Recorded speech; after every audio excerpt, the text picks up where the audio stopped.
Hello there. Welcome to Math for Juniors. I'm Miss Marks and this is my assistant Snail. Hello. He's busy struggling with food yet again. Aha!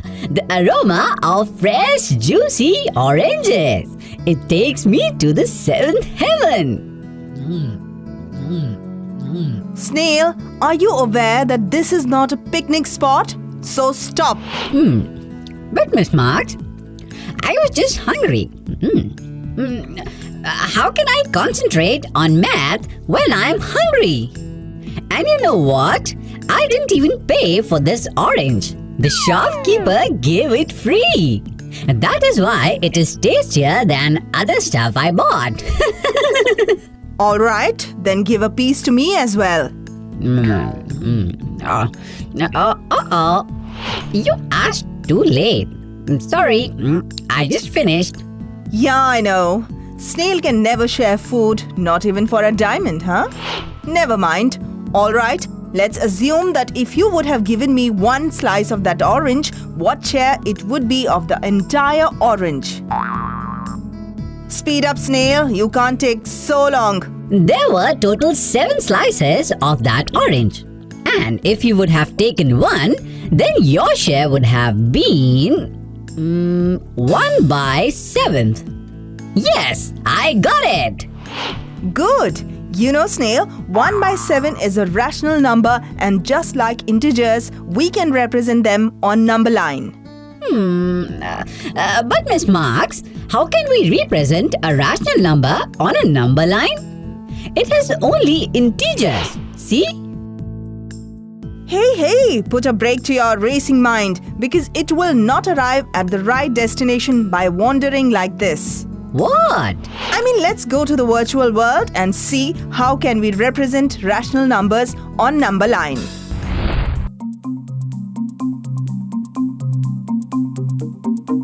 Let L be the number line. The midpoint of the segment between 0 and 1 represents the number 1/2.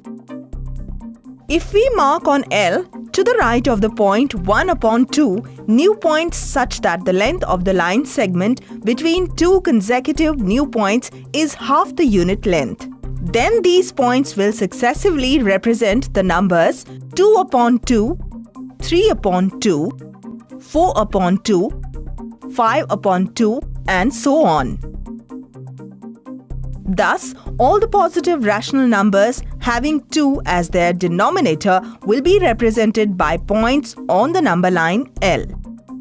Repeating this process to left of 0, we get points corresponding to all negative rational numbers having 2 as their denominator.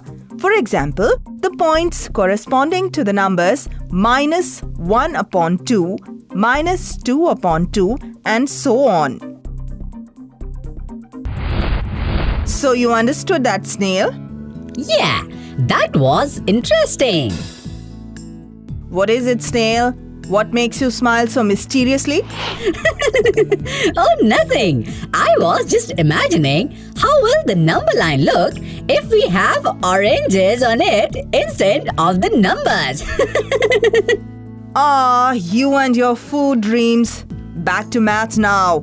Another food dream and all your food will be completely banned inside this room. Sorry. Sorry, Miss Marks. You were telling me about... Time to go back to the virtual world. Snail, you better listen carefully to every word now. Yes, Miss Marks. We can plot points corresponding to the rational numbers with 3, 4, and so on as their denominators like this.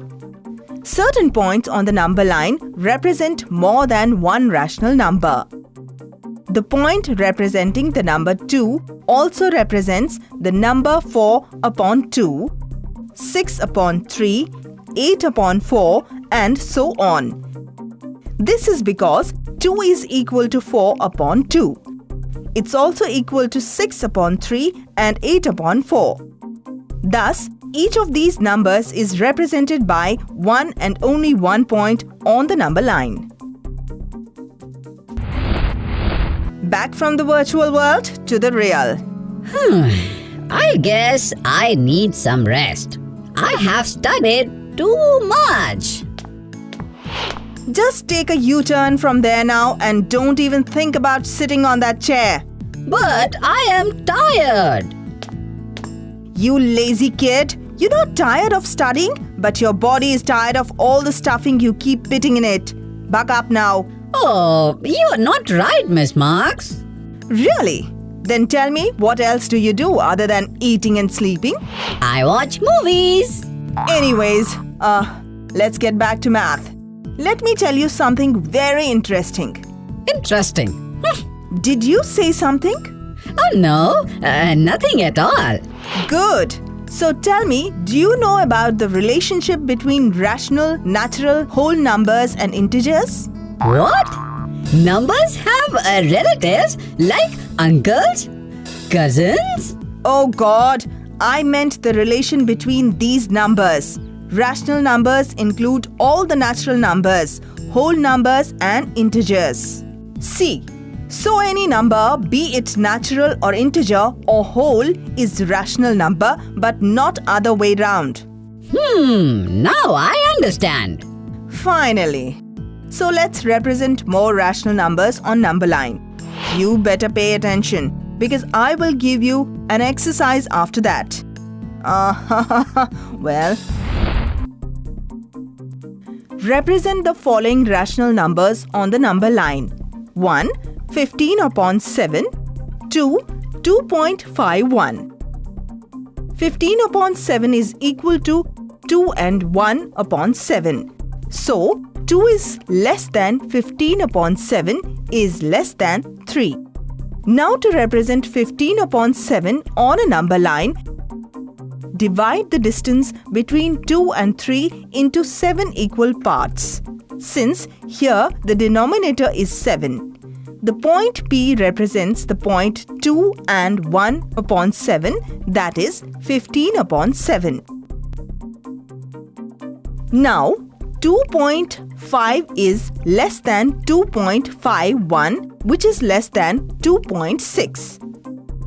This means that 2.51 lies somewhere between 2.5 and 2.6. So to locate 2.51 on a number line, divide the distance between 2.5 and 2.6 into 10 equal parts. The first point represents the number 2.51. So you understood that well?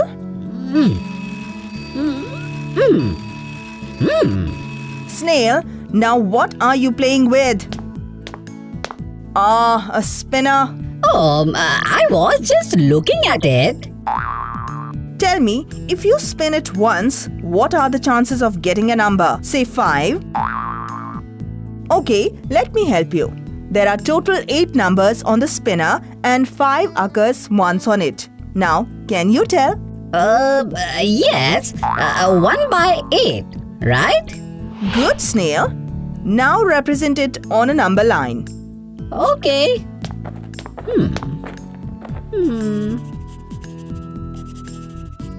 Snail, you really need to be fast. I am doing it. Yes, here I have done it. Wow.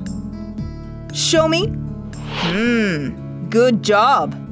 These rational numbers terrorize me.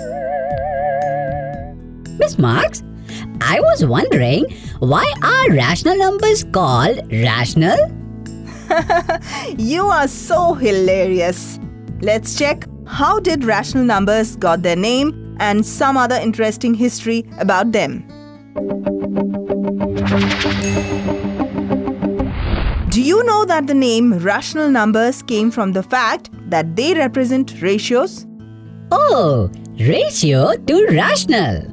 And you know, today the number system has gone much beyond rational numbers. But at the time of the famous mathematician Pythagoras, the number system was only confined till rational numbers.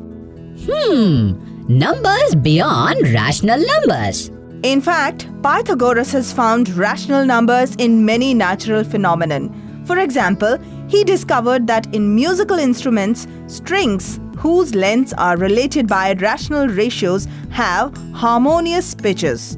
This made him believe that the harmony of the world was closely related to the rational numbers.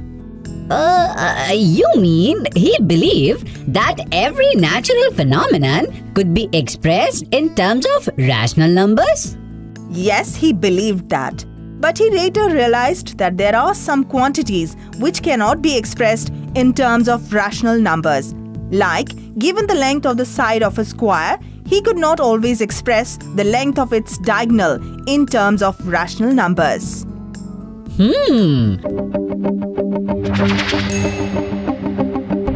Now it's time for a quick action replay. Let's go and check out what all we have learned today about rational numbers representation on number line. In this module, you have learnt that a rational number, p upon q, can be represented on a number line by dividing a length of p units into q equal parts. Snail, what are you wondering about?